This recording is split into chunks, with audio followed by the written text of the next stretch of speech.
Assalamualaikum warahmatullahi wabarakatuh. Halo teman-teman semua, semoga selalu dalam keadaan sehat ya. Pada video kali ini, aku akan melakukan refleksi tentang pemikiran dari Ki Hajar Dewantara. Sebelumnya, saya akan memperkenalkan diri. Nama saya Umi Najika. Saya berasal dari Kota Bungo, Provinsi Jambi, dan saya bekerja di SMA Negeri 19 Bungo. Adapun video yang saya tampilkan merupakan tugas dari modul 1.1.6 yang ada di LMS Guru Penggerak. Dengan pertanyaan ataupun perintah sebagai berikut.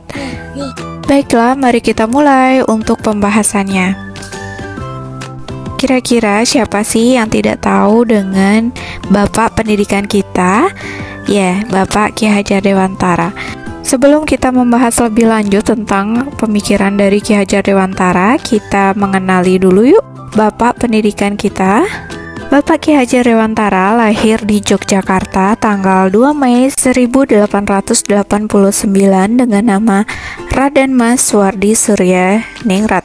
Ki Hajar Dewantara merupakan cucu dari Sri Pakualam ketiga dan ayahnya bernama GPH Suryaningrat. Ki Hajar Dewantara merupakan bangsawan dan masih banyak lagi, bisa teman-teman baca di slide ya. Oke, kita mulai.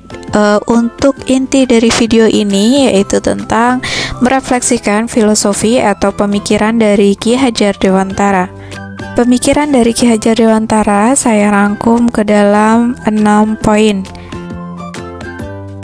Untuk dasar pendidikan yang pertama, pendidikan diibaratkan dengan menuntun. Dasar pemikiran yang kedua, pendidikan itu disesuaikan dengan kodrat anak. Dan untuk yang ketiga, bahwasanya dasar pendidikan itu adalah menghamba kepada murid. Untuk dasar pendidikan yang keempat adalah pendidikan bukanlah tabula rasa. Dan untuk dasar pendidikan yang kelima adalah pendidikan merupakan membentuk budi pekerti dari seorang anak. Dan yang terakhir, dalam pendidikan guru diibaratkan seperti tukang kebun.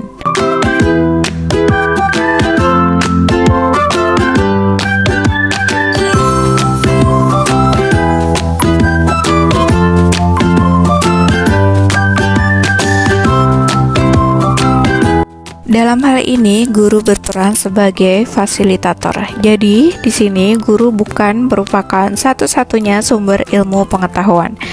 Guru memiliki tugas untuk memberikan pengarahan kepada siswa agar pengetahuannya itu selaras atau sesuai dengan tujuan pembelajaran yang akan dicapai, sehingga proses pembelajaran akan lebih terarah.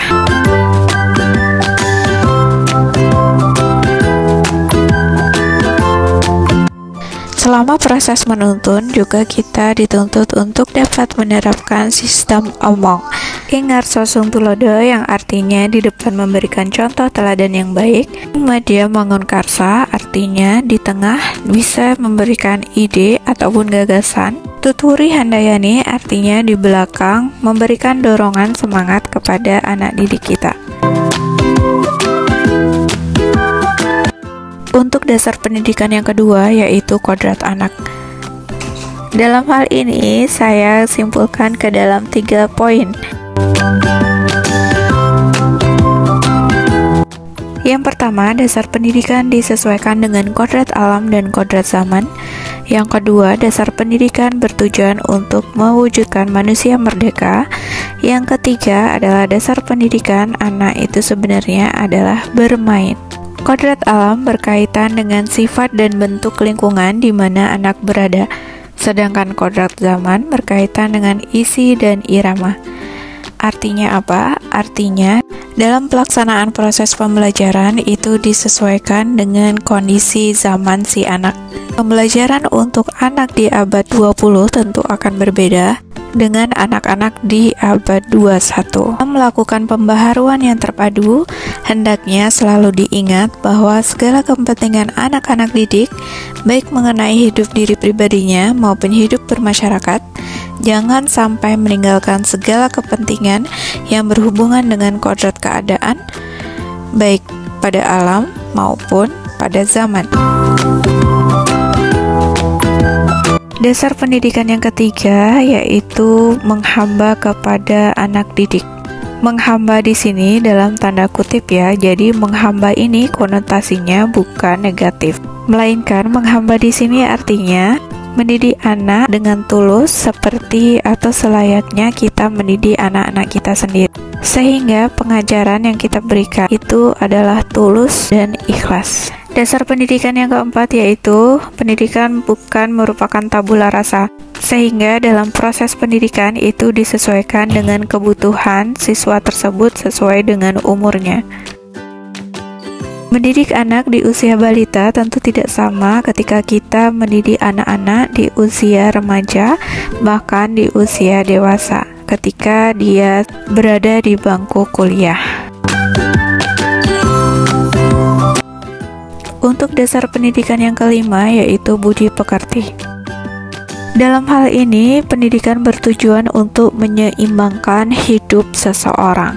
Adapun hal yang perlu diseimbangkan yang pertama yaitu cipta, rasa, karsa, dan juga pekerti.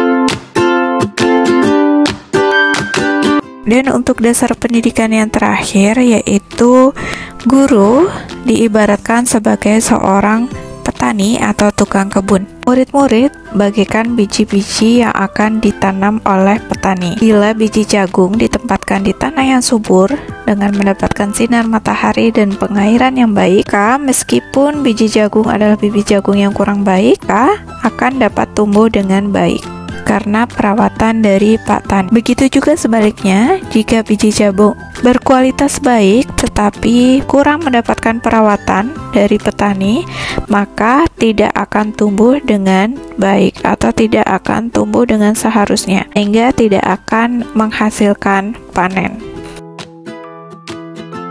Oke, sekian video dari saya. Apabila ada kritik dan saran, boleh ditambahkan di kolom komentar ya. Sekian, wassalamualaikum warahmatullahi wabarakatuh.